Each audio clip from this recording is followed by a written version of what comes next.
UCLA? Well, let's kind of start at Long Beach State. We went there for a midweek, and thought our pitching was pretty solid. AJ gave us a chance. We hung in there, but really didn't have a clear approach at the plate. Couldn't find some holes, and really just did a poor job. And so that's where that stood. And we had a very good conversation the next couple of days prior to playing UCLA, knowing that if we go in there with that attitude and that approach all the way around, it's going to be a long weekend. Thought they responded very well. We came out on Friday and did a very nice job against Jake Bird, who's arguably one of the best pitchers in the league. I thought our approach was very sound. We scored some runs. We played high-level defense. A couple double plays. We saw some kids kind of come out for the first time this year. Blake Clanton had a very good weekend. Justin Hare had a good weekend. James Rudkin had a good weekend at the plate. And so we did some very good things, both in the first, second, and third game offensively. Probably the best defensive performance we've had, maybe in 3 years when you count outfield play and infield play. Being able to keep guys off second, throw some runners out from the outfield at second base, turn the double plays when we needed. We got a very good start out of Cody on Sunday. Isaac was battling through a little oblique issue. He battled, wanted to pitch, did as well as he could, and we were in the game, while he pitched, and did not work out the way we wanted it. Obviously, we're in every game. I really thought we outplayed UCLA as a whole, when in all facets, but we need to make a pitch here and there. And the other thing is, there were some runs left out there at third base that must score, and so just little things. When you look at a run here and there, you never know which run is going to be the game winner. And as you reflect, yes, we should have won. In my opinion, we should have won. Not only won the series, we should have swept them. We were in position to do it all 3 games, but they're a very good team. There's a reason they're 15th in the country, and we've got to get to the mentality where we're taking the game. We're not going to leave it up to anybody on the other side to decide if we win or not. And so we had to make some pressure pitches that we, in all reality, shouldn't have had to do on Sunday. We should have been up by 3 to 4 runs, and we did not do that, but we were in a position to win. Just felt good. When you look at an 0-3 start, you're trying to find positive, but we had 32 hits for the weekend, didn't make any errors, and we had a couple freshmen that came in and did very good. Hayden Rosenkrantz did a very nice job in the middle. Walker and Sunich didn't have the weekend that they typically have had, and they've reflected on that. We've talked to them about it, and we've got next week to prepare.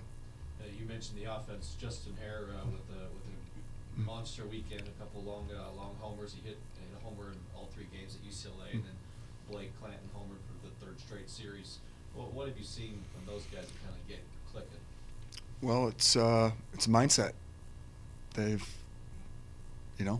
grinded it out. They're both tireless workers, so that helps. Hare's not going to hit 160 the whole year. He's a very good athlete. He's a very good player. Sometimes they just need to slow it down and understand how people are pitching them, what they're trying to do. And they were able to take some pitches that were tough, especially against Bird, taking the pitch down, taking the off speed when they weren't, in a position to move on the pitch. And because of it, they were rewarded for taking pitches. And hopefully we can continue that. And then obviously as a team, we need to do a better job with less than 2 outs. And I know a lot of teams throughout the country talk about it. It's one of the things within your own program that is a glaring,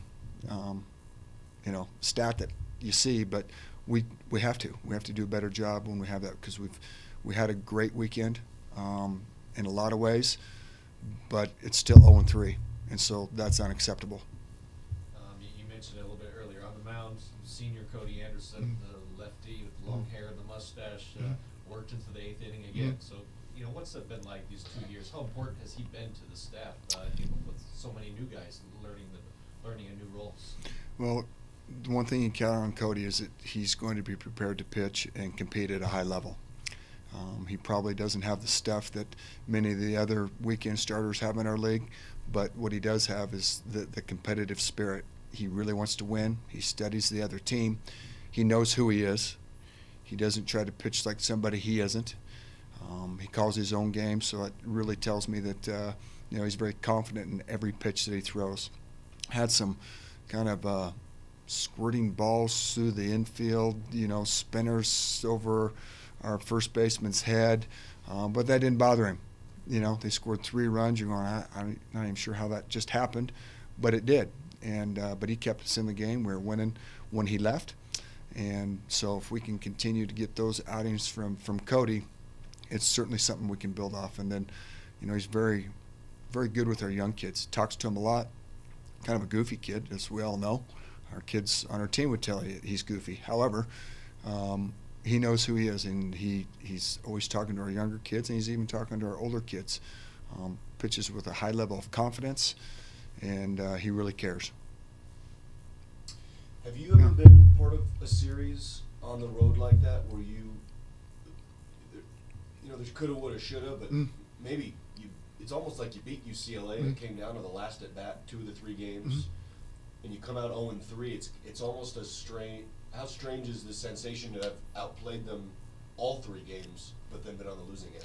Well, that's baseball, and against very good teams. Like I said earlier, you have to take it from them because they believe they can win. They've been winning for a lot of years, and they've got a very good team. So you really chose to, concentrate on the things we can do to just be better, to get that extra run, to make that extra pitch, to keep that guy off second base. And when we start doing those things, then we'll be rewarded.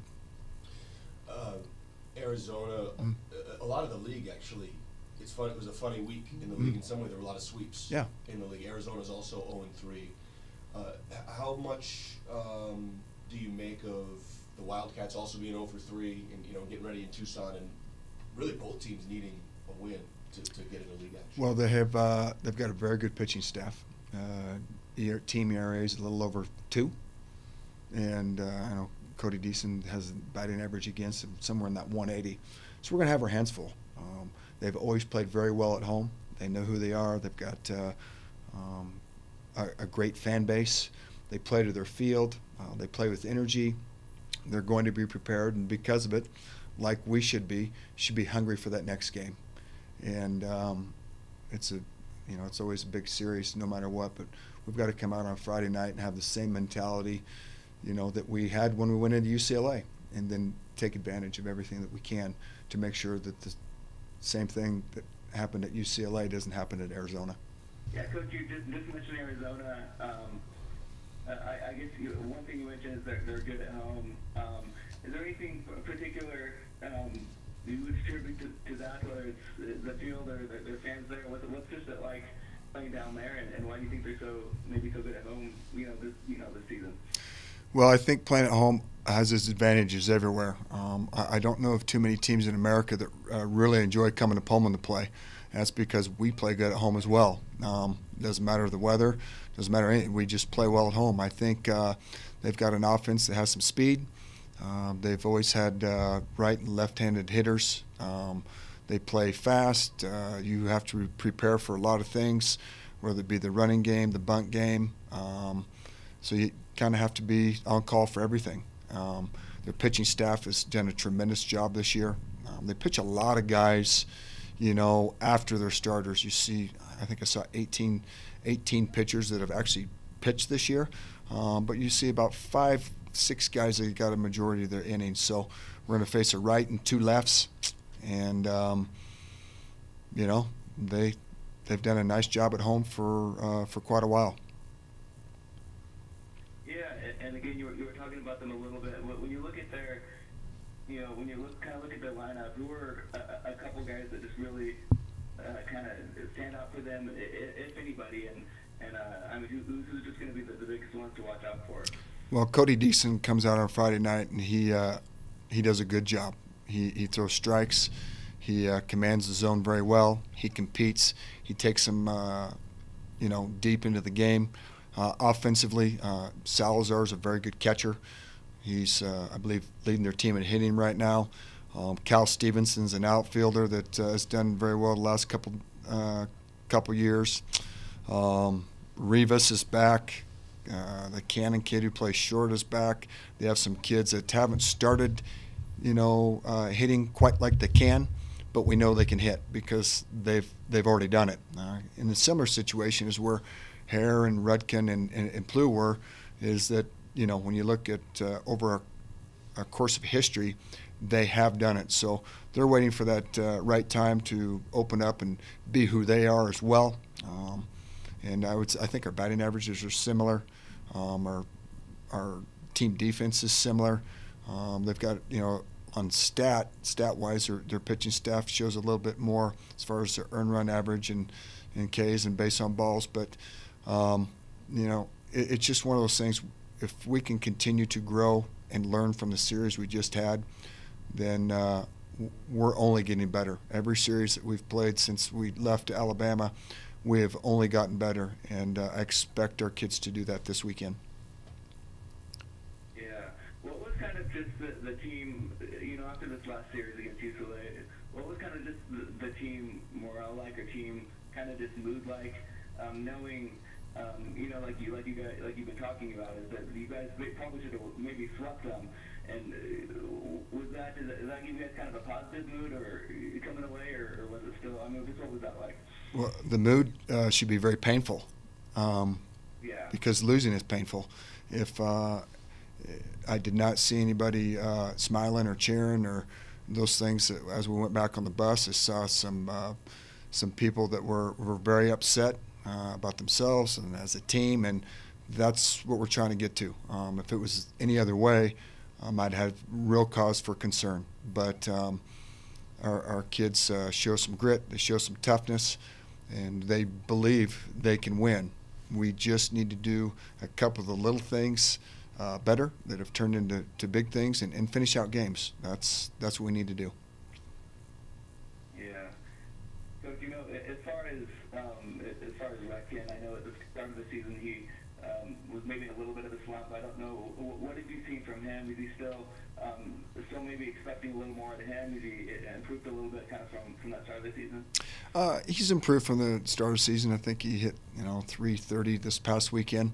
But I will always believe that there's more in James Rudkin. He has not performed like he's capable of, and he knows it. It's frustrating to him.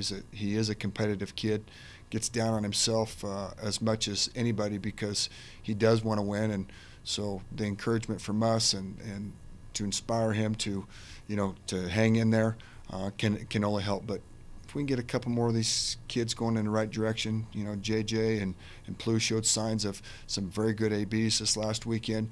If we can get it like we ended, when we went on the 4 series wins last year, we'll be right where we need to be, and I still think that there's more than that as well.